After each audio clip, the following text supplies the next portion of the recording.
Ahoi, head kuulajad, Mehed hakkame elama podcast on koha sisse võtnud, juuksed ära kamminud ja tõmmanud kopsud õhku täis, et öelda tere, Eero Reinu sulle. Ja ühtesi võtta vastu meie õnnesoovid, kas vastab tõesti tõele see, et see on sinu elu esimene podcast, milles sa osaled? Tervist, Kaidor, tervist, mehed. Tõepoolest, olen olnud paar korda sinu rollis, aga mitte kunagi siin teisel pool lauda vastamaks küsimustele, rääkimaks oma tunnetest, mõtetest ja tegemistest. Et seega, kus on lilled, kus on kingitused? Tulevad pärast, sest me ei tahtnud kuhjata, neid on nii palju, lihtsalt need on ootavad hoovis. Pange garderoobi. Et jaa, garderoobi tuuakse.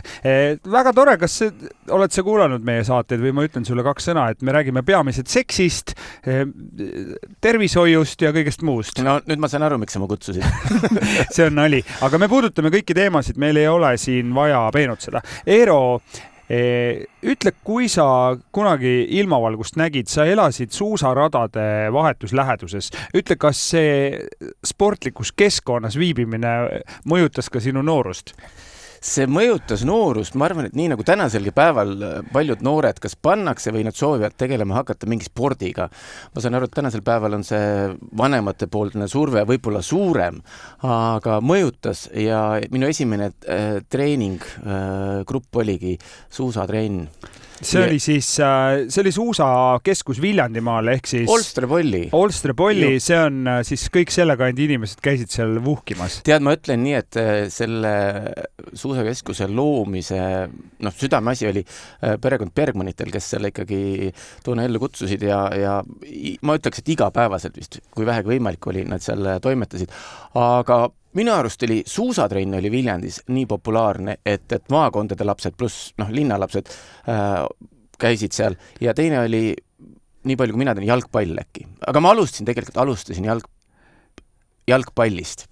Nii et suvel mängisid palli ja siis, kui lumi tuli peale, siis hakkasid suusatama. Aga see on nii, vaata maapoiste värk, et kui on jää, mängid hokit, kui jää läheb ära, ujud, et sa pead nagu füüsiliselt kõigeks valmis olema, sest et vanemad sõbrad võib-olla kutsuvad su järgmisel hetkel hoopis kui puu otsa ronima ja siis sa ei saa ju nõrk olla. No, me oleme nii vanad juba, et me saame siin nostalgitseda, et siis oli roheline ja ega mingit trenni, keegi raha ei küsinud sellest, et sa seal suusatamas käisid või küsis? Ei küsinud, aga aeg oligi teine ja kogu süsteem oli teistmoodi üles ehitatud, et kulud olid see, et maalt linna bussiga trenni ja pärast tagasi, aga otseselt treeningu eest ei pidanud maksma laps. Aga ütle, kuidas see on, et sina läksid sinna ju vabatahtlikult, eks ju, see keegi ei käskinud sul, ema, isa ei ajanud sind, et mine? Tead, pigem see oli ka selline võib-olla mitte ühiskondlik surve, aga see oli nagu midagi, mida peab tegema, et see on äge, et kus sina trennis käid, et kas siis 3, 4, 5, 6 õpilast meie maakoolist siis olid ka suunanäitajad ja meie koolist on pärit ka, ja on pärit üks tuntud suusataja Eveli Peterson, kes täna Viljandis elab, aga kes oli ka nagu ikkagi noortele seal eeskujuks. Tahaks öelda, et äkki käis ka olümpial? Jaa, võis olla. Et kes tahab siis statistika huvilisi, ma tean, et on meie kuulajate ja vaatajate hulgas küll, vaadake siis Eveli tulemused üle. Aga sul on endal 2 last, nad on teismelised, üks on juba täisealine, eks ju. Ütle, kuidas nüüd siis seda käiku teha, et me siin täna oleme aastas 2025, me tegelikult oleme mures sellepärast, et noored ei liigu, tegelikult toimub see selline rasvumine, olgem ausad. Ütle, kuidas isana sa saad oma neid tütreid panna liikuma või see on hoopis mingi teine mehhanism, kus isal ei olegi midagi teha? No eks isal ikka on teha, aga kas seal on, kus ma nüüd ütlen, võib-olla mõnikord on raske seda sama nagu keelt rääkida, et ma saan aru, et kui minnakse koolis kehalise tundi spordipäevale, et siis põhi on all lapsena iluvõimlemised, kergejõustikutrennid, korvpalli, võrkpallitrennid, et koolis koos omaealistega need asjad tulevad kergemini ja ikkagi see võistlusmoment on juures, eks. Ja mul on tunne, et tänapäeva ühiskond on ka jõudnud sinna, et juba, ma ei tea, põhikooli noored kindlasti teavad, miks peab trenni tegema. Et mul on tunne, et võib-olla kuulates mõne aasta tagasi 9. klassi juhataja juttu, et pigem on mure see, et näiteks noormehed Tallinna kesklinna ühes gümnaasiumis pigem tahavad, ma ei tea, kus need eeskujud tulnud on, rohkem veeta aega jõusaalis, et isegi suure vahetunni ajal sõidetakse trammiga paar peatust, tehakse 20 minutit siis üle riietes või mis iganes mitte treeningriietes jõusaalis tõmbeid ja siis minnakse higisena ja pulbitsevana järgmisse tundi trammiga nii tagasi. Et ehk siis mul on tunne, et mingis kohas on need, ma ei tea, kus need eeskujud või mõtted tulevad, aga et noored isegi treenivad võib-olla teadmatult, aga ka liiga palju, et seal on ka see, mul on jäänud mulje, et pigem võib juhtuda, et isegi on mingi kogus noori, kes peavad sellest väga. No, mul on ka jäänud selline mulje, et on mingisugune mitu kontingenti, et ühed on nagu ülipühendunud nagu spordimehed, kes nagu räägivadki, no see on täiesti absurd, ma olen oma kodus näinud, mul on ka teismelised, et noorem on selline eriline entusiast, et tal ei ole mitte pühapäeva hommikul, et võiks kodus pannkooke süüa või vestelda, ei saa, mul on treening. Ahah, okei, sa sõidad kesklinna jõusaali, sa pühendad, ma ei tea, 45 minutit oma pühapäeva hommikust ja ta läheb sinna, ta ei jäta seda ära. Ma ei saa võtta seda, et mina olen kuidagi teda sinna julgustanud minema, võib-olla minu enda liikumine on see, et ma olen ka käinud vahel ju hommikuti või nad on näinud seda, et käiakse trennis järjepidevalt, aga et ma arvan, et seal on selle kõrval on mingisugune teine seltskond, kes ei käi üldse. Ja, aga tead, ma arvan, et ükskõik kui vana sa oled, sa võtad selle trenni õuna omale kätte, kui sa ei ole tegelenud, siis sa ei tea, milline on see tagasiside, mida su organism teeb ja millise rahulduse sellest saada võid. Et ma arvan, noortel on seda lihtne teha, sest et kõik tegelevad ikkagi midagi, ma ei tea, tehakse, et saab nagu kaasata, aga võib-olla vanema seas on nagu keeruline nagu enda seest leida seda julgust võib-olla, et aga äkki ma lähen ka, proovin midagi teha, et ja kui tegelikult mõned korrad ära käia, olgu selleks siis jooksmine, jalutamine, jõusaal, et mõned korrad ära käia ja saada see puhastumine või värske energia. Ma toon paralleeli, võib-olla see ei ole õige paralleel, aga kui oled verd andmas käinud doonoriks, et kui sellest majast välja astud ja tegelikult natukene taastud, siis see kergus või selline selgus või hea tunne, et see on ka tegelikult pärast trenni, et kui sa oled kenasti puhanud, söönud, pesnud ennast ja siis saad aru, et miks ma seda trenni teen, et miks ta nagu, mida ta mulle annab, et nii kehale kui vaimule, aga see ongi, alati on see, et üle ei tohi panna, ei tohi pingutada, et piirid tuleb kuidagi enda jaoks nagu selgeks teha, eriti täiendan vanema seas. Ja ma mäletan seda ka ühe treeneri soovitust, et jäta alati see mingi 20% sisse, et sa nagu ei pane nagu täiega lõpuni, vaid et sul tekiks, et nagu meie saadegi tegelikult ei ole väga pikk, ta lõpeb enne ära, et jääks see isu järgmist osa kuulata. Et trenniga on nagu sama teema, et jäta endale see 20%, et sa tegelikult tunned, et pagan, et ma tulen homme veel või ülehomme või millal sul see programm on. Ütle, lapsed on nüüd jõudnud suuremasse ikka, kus nende vanemate mõju võib-olla nagu nii suur ei ole, eeskuju mõttes veel eriti. Aga kui sa mäletad, kui need esimesed treenid olid, kuidas sa ennast tundsid, kui sa seal istusid kuskil mingis järjekordses treenis, kuhu laps tahtis minna ja sa saad aru või mõtled, või kas sina mõtlesid ka, et miks me nüüd siin oleme, et kas seda on vaja ja ma ei usu sellesse alasse üldse ja kas see jääb siia pidama? Tead, õnneks ei olnud, sest et oligi iluvõimlemine ja seal hoolimata sellest, kui vähe või palju seal treeningul tehakse, siis lapsed lustisid ikkagi. Et ma olen kõrvalt näinud ka näiteks trennis, kuidas on väikesed poisid, tüdrukud jalgpalli mängivad, sellised, kes on, ma ei tea, meetripikkused, et siis ma mõtlen küll, et mida see treener seal nagu teeb, et see nagu, nad ei löö palli, nad ei mõtle veel jalgpalli kombinatsioone või asju, nad lihtsalt jooksevad, tunnevad rõõmu jooksmisest ja palli tagajamisest, siis mõtled, huvitav, et kuidas ma seda trenni täna üles ehitan või aga mis see treeniplaan? Just, aga oluline ongi minu arust, et noortes säiliks see isu, säiliks see rõõm, et meie ajal, kõlab jälle, head ma juuksuris ära käisin, et need hallid maha lõigati, aga siis oli ikkagi mul on sulle halb uudis, sul on ikka hallid. Tagasi on tulnud. pean vahetama juuksurit. Aga siis oli ikkagi ju see teine, nõukogude mentaliteet, et treener oli see, kes ütles ja keegi vastu ei vaielnud. Aga tänasel päeval sellise treeningmeetodiga paraku enam sa lapsi trenni ei saa, et siin peab olema mingi teine komm, et treener oleks ja see ala oleks ikkagi motiveeriv ja lastel soov saada sellest treenist rahuldust. Tead, ma toon sul lihtsalt selle näite, et me sattusime jaanuari või maikuus Jaapanisse ja õnnestus osaleda 2 kohalikus treeningus. Üks oli karate ja teine oli ka mingi kendo taoline. Ja karatees me olime trennis, mina kui külaline, ka kõige pisemad mudilased olid seal. Treener oli väga auväärne treener.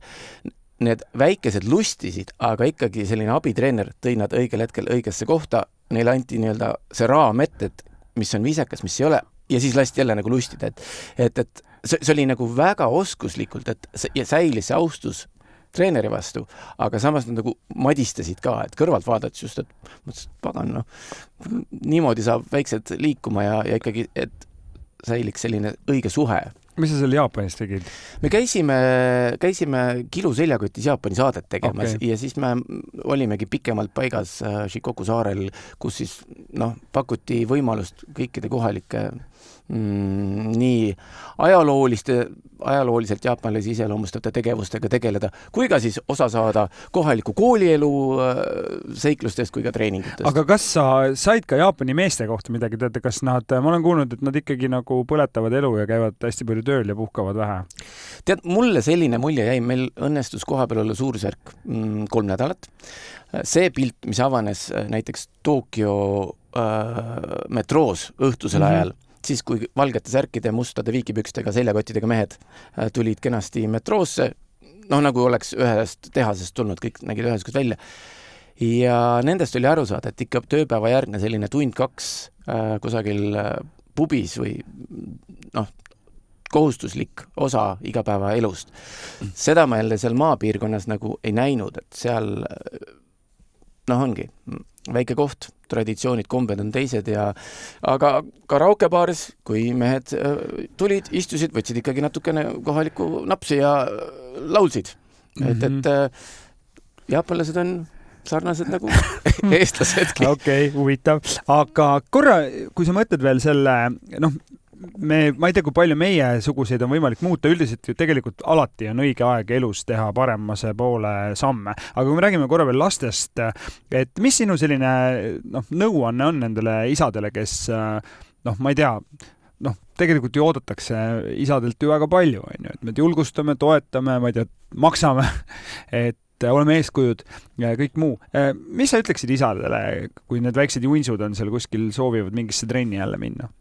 Mina pigem ütlen, et minge kaasa asjaga. Kui see üks trenn ei sobi, tean, et tundub jube heitlik ja hüplik, et läheb järgmisse trenni. Aga võib-olla ongi nii, et 3. trenn on see, kuhu ta püsima jääb ja igast trennist tuleb kaasa kuklasse ka mingisugune õppetund. Olgu see siis füüsiline või siis ka samas on see, et ikkagi mingid oskused. Olgu see pallimängu kohta, kergejõustiku, mis iganes. Ja mida võiks kindlasti teha, kuigi tänasel päeval kindlasti isad, ma olen näinud erinevatel võistlustel, on ka kaasas, aga et käige ja tunnustage, et ma arvan, et lapsel on kõige olulisem see, et vanemad on kaasas, läheb hästi, läheb halvasti, aga et sa saad osa sellest, et eks suuresti võisteldakse ju ka, ongi mingi tulemuse nimel, aga toredam olekski see, et kui sellest kõigest on rohkem rõõmu, et ja seda rõõmu jagatakse siis vanematega ka, et vanemad saavad vastupidi peegeldada seda. Et isegi see jalgpallimängu suure skooriline kaotus võib olla teie pere jaoks hoopis võit, on ju? Ja, ma arvan, et tuleb osata sellest oma rõõmud nagu välja võtta, et pigem ongi leida need hetked või mõtted, miks see negatiivne tulemus võiks olla hoopis tükis positiivseks. Räägime Eero nüüd pahedest ka. Me räägime siin inimestega ka nende pahedest ja kui sa nüüd oma pahed ritta paned, mis sul top 3 on olnud ajalooliselt? Ajalooliselt top 3, ma arvan, see 1, 2 ja 3 ongi võib-olla, ma olen tarbinud ikka üsna väga pikki aastaid huuletuvakat. ja see sai alguse ikkagi töö juures ja kuidagi käis minuga kaasas. Aga kas suits ei hakanud sulle külge või? Ei, ma olen teinud elu jooksul võib-olla, ma ei tea, 10 suitsu, aga see on midagi, ma ei saa sellest aru. Ma saan aru džentelmenlikust sellisest sigari popsutamisest koos selle õige joogiga seal kõrval. Lihtsalt olles kõrval näinud, ühe korra isegi proovinud, et see on nagu midagi võib-olla teistmoodi, aga igapäevane selline suitsetamine, samas mõtlen, mu isa on eluaeg suitsetanud, ta on ka vahepeal väikest pausu teinud, ma ei tea. Selle juures, ma üldse ei tahaks niimoodi rääkida, aga selle juures on ainult üks võib-olla selline asi, mis tekitab sellise mõnusa kõrvaltseis ja passiivse suitsetaja mõnutunde, siis kui suits põlema pannakse. See esimene võib-olla see sahmakas, mis sealt tuleb. Okay. Aga ütle, kuidas see, me oleme palju rääkinud ju sellest, et kuidas seda kuidas maha jätta ja et see on väga raske, selleni me jõuame ka. Aga kuidas see algus on ikkagi, et kuidas see, ma olen ka rääkinud oma lastele, just poistele, et ärge tehkegi, hoidke see esimene tegemata, et tegelikult see hakkab külge, et see hiilib külge. See nakkub sulle et kuidas sinul oli? Ma arvan, et ta oli samamoodi, et tegelikult ümberkaudsed töökaaslased tegelikult tegid seda.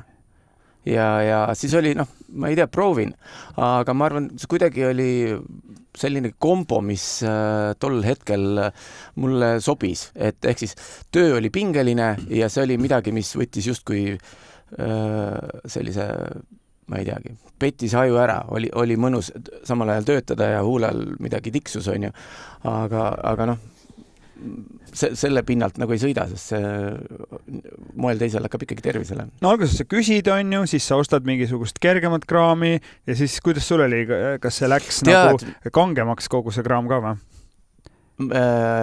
Toona, kui mina sellega alustasin, siis oli aeg, mil seda sai ainult Rootsi laevalt. Ja see oli ju vahepeal väga suur äri, et härrad tõid kastidega ja vähemalt Tallinnas siin müüdi. Aga tead, see on proovid, ega see kangem teeb, mõnele ma saan aru, et on Rootsi, Norra meremehed, kes panevad huule alused risti põike täis seda kanget, et seal merel võidelda. Aga ma ei tea, minul ei sobinud, sest see tekitas ikka väga ebamugava tunde ja pani kupli korralikult surisema. Aga kas sa jõudsid mingil hetkel ka sinna punkti, kus sul tekkis selline füüsiline sõltuvus, et hommikul sa tahtsid ikkagi esimese asjana panna tupsambusse? Oli küll. Aga mis tundega sa täna vaatad neid hamstreid? Et kirjeldus siis vaatajale, kes ei tea, et vaadake neid meeste ülahuuli ja tüdrukutel samamoodi ja naistel, et kellel on sellised hamstri mokad ja need ei ole need süstid, täitesüstid. Isegi sinna ei pea vaatama, vaatad taskusse. See rull. Kui rull on taskus. Mitte segi ajada võttel oleva kaameramehe taskuga, kus võib olla kaamerakatik. Aga muidu jah, et selle järgi. Kuidas ma ütlen? Täna ma vaatan, ma saan neist aru, lihtsalt võib-olla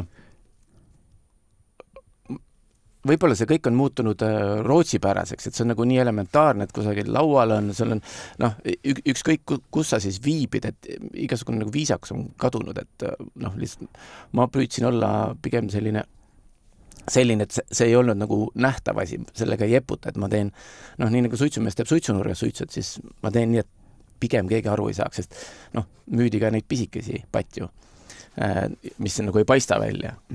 Aga selle mõju ei olnud ka selline, mis sellisel kangemal asjal. Hakkas sul tervise peale ka? Said sa aru, et mingisugune jama on või? Ma arvan, et oli hetki, kus ma teadsin see õpetas mind natuke tundma oma organismi, et minule tekitas ta selle olukorra, kus mul väga kiirelt käis, ainevahetus oli väga kiire. Ja tol hetkel ma tundsin, et kaaluga oli hea. Võimatu oli juurde võtta. Okei, istud vetsus kogu aeg, kõht oli lahti? Ei olnud. Ütleme, ega söögis ju ka suurem asi polnud, aga pärast seda, kui ma sellest otsustasin päeva pealt loobuda, siis natuke on juurde tulnud, aga võib-olla ongi õige kaalnud kätte tulnud minu jaoks. Kardetakse seda võõrutusnähtusid, kuidas sul oli? Oli sul ka mingit võõrutust? Ei olnud, julgen öelda. Aga mul oli ka hambaarst, kes ütles, et parem oleks ikka, kui sa ei tee. Ja ütleme, see on siuke õrn koht mul nüüd hambad ja siis mõtlesin selge, et äkki ma tõesti ei peaks tegema, sest et see raha, mille hambaarstid nii-öelda sinu taskust, oma taskust võtavad ühe visiidi näitel, et siis ma mõtlesin, et mul ei ole seda vaja, et see kõik ei ole nagu seda väärt. On mõnikord kangastub unes näiteks see, et sa näed, et kellelgi justkui on, aga jah, ma olen suutnud. Kaua sa oled puhtust pidanud? Jah, ega siin 2 aastat, 2,5, et ei ole ka palju. Aga oli sul mingid terviseerrorid, sul ei olnud mingi südame ja veresoonkonna ja tervise asjad? See oli 2012 või midagi sellist. Oli küll südame lihaste põletik oli.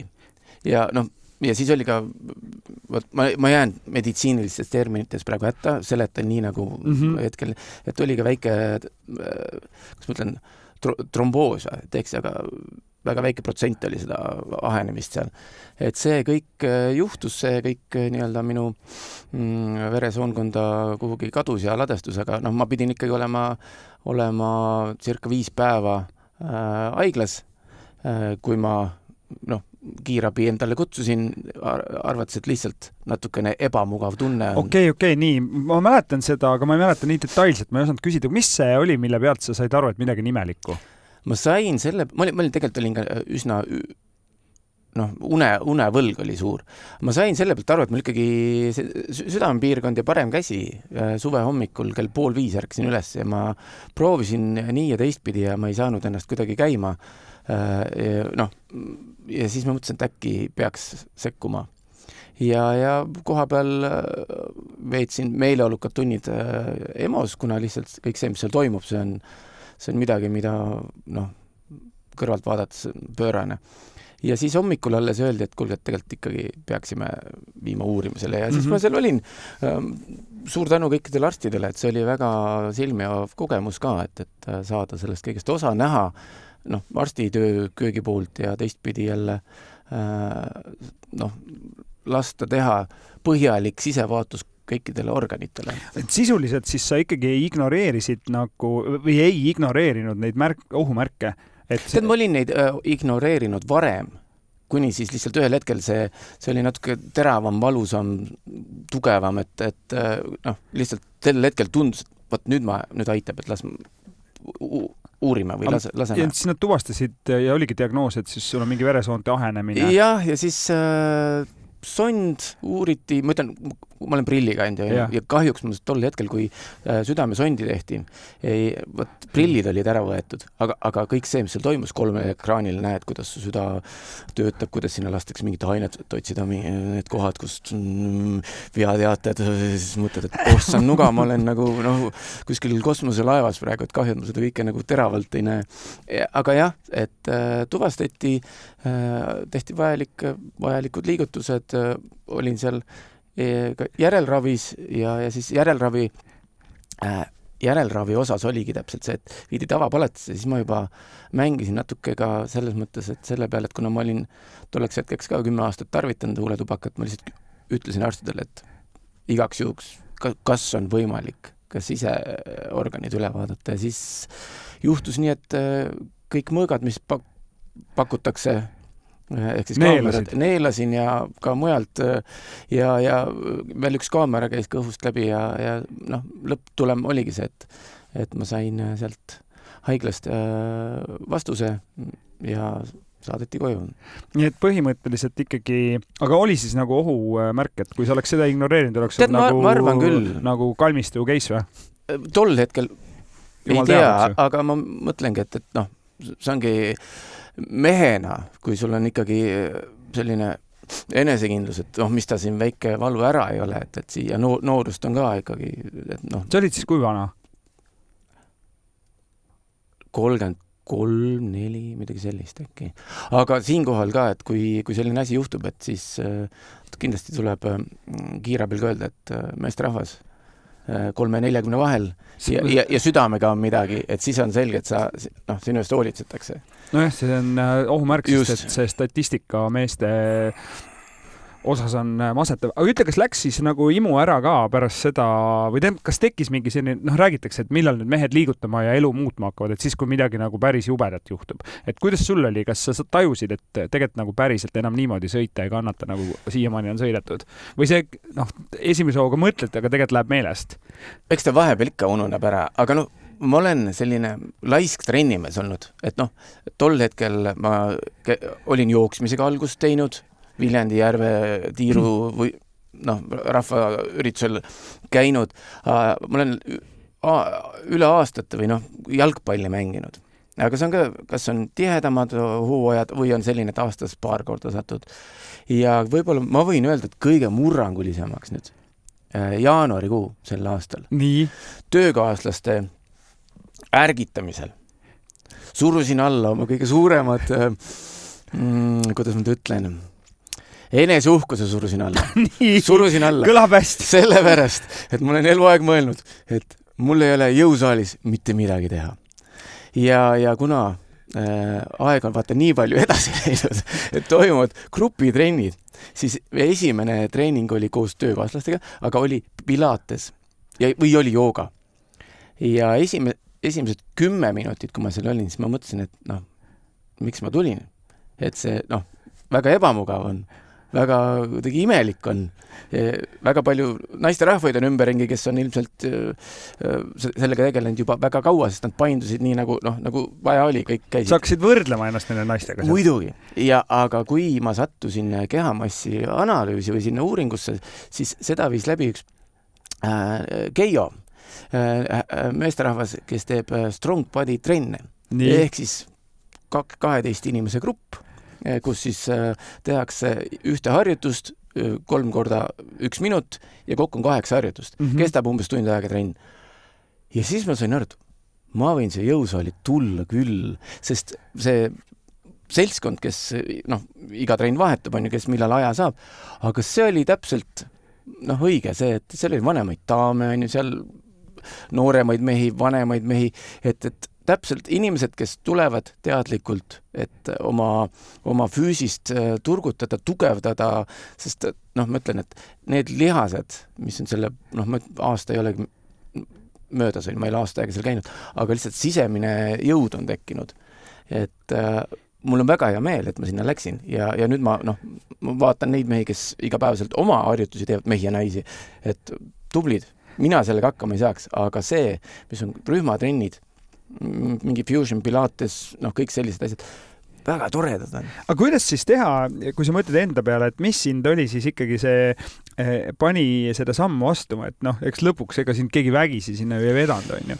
Et mis on see, mis julgustaks näiteks inimesi, kes võib-olla kardavad, eks ju, liikumisega liituda, et kuidas teha seda neile lihtsamaks? Ma arvan, et kuna neid treeningsaale on nii palju ja seal on eratreenerid, et tasuks võtta kas mingid proovipäevad on ja proovitrennid, tasuks lihtsalt kohale minna ja eratreeneriga mingi süsteem paika panna või siis minna sellesse rühmatrenni. Ja sealt edasi on lihtsalt see enesetunde küsimus, meeldib ei meeldi, tahad sa seal ühises duširuumis olla või mitte, see on juba teine teema, aga lihtsalt ongi see, et kuule, mine proovi ära. Et esimest korda üle ukse saada, see on kõige raskem. Ja sealt edasi, kui sa saad selle mõnusa trennitunde kätte, lähed koju, nägu on naerul. Pluss see, et kui sa tund aega, ära keskendu teiste peale, keskendu enda peale. Tee nii, nagu jaksad ja lase omal ajul puhata. See on nagu teistmoodi jälle oskus, et üks asi teed kehale head, teist pidi jälle puhkate koos ajuga. Kuidas sa seda oma päeva sellesse kavasse paned? Mitu korda nädalas umbes teed ja mis kellas sa käid? See on väga suhteline, sõltub ikkagi tegemistest. On olnud sellised 4 trenni nädalaid, siis lõpuks saad aru, et keha võib-olla nii palju koormust hetkel ei talu, aga 1-2 korda, 2 korda on nagu väga mõnus, sest siis jääb natuke sügelemad. Tahaks tegelikult veel minna. Ja valdavalt sellised õhtusemad ajad, aga on ette tulnud päevased trenne ja neid ma soovitan, kui teil vähegi aega on, minge kas hommikul või päeval trenni, sest siis saal on tühjem, õhku on rohkem ja inimesed on sellise hommikuse värskusega seal. Ja praktiline on see ka, et hinnad on odavamad. Ja et see on selline, seal mina olen ka käinud päeval, kui vähegi nagu kannatab või ma saan oma tegemisi nagu sättida, kõik seda muidugi ei saa, aga seal on tõesti huvitav seltskond ja seal on rahulik ja seal on tõesti odavam, et see on nagu pensionärid või siis mingid töötud või vabakutselised, et seal on päris huvitavaid tüüpe. Et jah, ma julgustan seda samamoodi. Eero, aga millal sa siis viina jood? Nüüd sa teed trenni, veini. No pigem jah, kui sa mõtled üldisemalt, siis mina olen pigem vein on see, mis võib laual olla või nii-öelda, mida võib mekitada. Aga kuidas hoida seda parlanksi, et see on nagu, et seda ei ole liiga palju, et see ei tee sulle halba? Ära joo lihtsalt. Ära joo, jah. Ja samas, see on ka see, et kui sa jäädki niimoodi toolile istuma, et teed küll oma trenni ära, aga siis võib-olla su päevakava on tühi, et siis on võib-olla ka see vein ja muud hurmurid tulema kerged. Tühi koht või tühi ruum, see leiab ju mingid asjad hiilivad sinna sisse. Just, aga samas on ka see, et mine kinno, mine teatrisse. Kino on lihtsam antud hetkel, on ju. No veits odavam. Aga mine jaluta pargis, mine vaata linna peal ringi, tee window shoppingut. Räägi sõbraga.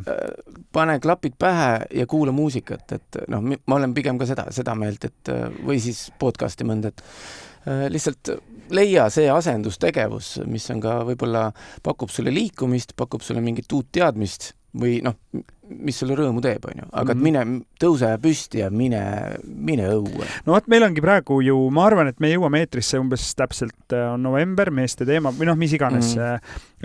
Mis sinu tunne siis on või mis sa ütleksid meestele, kes, ma ei tea, võib-olla mõtlevad, kripeldavad, et tegelikult nagu tahaks midagi muuta, aga veel ei ole nagu jõudu, et... Võib-olla on abiks ka see, kui sõber appi kutsuda. Et ma saan aru, ongi võib-olla naabermaja mees ei taha tulla sinuga ja võib-olla näiteks kuskil maapiirkonnas ei olegi see nii lihtne, et on võib-olla ainult välijõusaalid või jõusaal ja muud kohad, kus käia, asuvad kaugel. Aga ma arvan ikka, et proovida leida keegi, kes tunneb sisemiselt sama asja või kes juba tegeleb sellega, et lihtsalt surudega alla see ebamugavus, et võta mind kaasa, näita kas või millega ma võiksin tegeleda, et sa ei peagi seal tund aega sahvima, võtad selle sõude ergomeetri ja väikse sellise, või siis selle jalgratta, on ju, natuke seal sõuad ja väntad ja tegelikult juba on abiks, on ju. Mis mulle väga meeldis, ma varem ka ei teanud, et nendel jalgratastel, seal on ju erinevad, ta on nii nutikad, on ju, vahet pole, kas sa vaatad seal filmi või siis jalutad näiteks Barcelona rannas. Niimoodi, et kogu see film jookseb sul ees, kuidas sina, mida kiiremini väntad, seda kiiremini ka sõidad. Rohkem näed seda. Just. Ja kui sa oled nendes kohtades näiteks käinud, see on selline mõnus nostalgia hetk ka, et just. No võt. Eero, mul on väga hea meel, et sa leidsid mahti tulla mulle külla ja ma usun, et sinu sellest entusiasmist saavad teised mehed ka omakorda vunki, et kui keegi siis Eero numbrit teab, siis võib talle helistada. ma tahaks tulla. Ärge öösel helistage.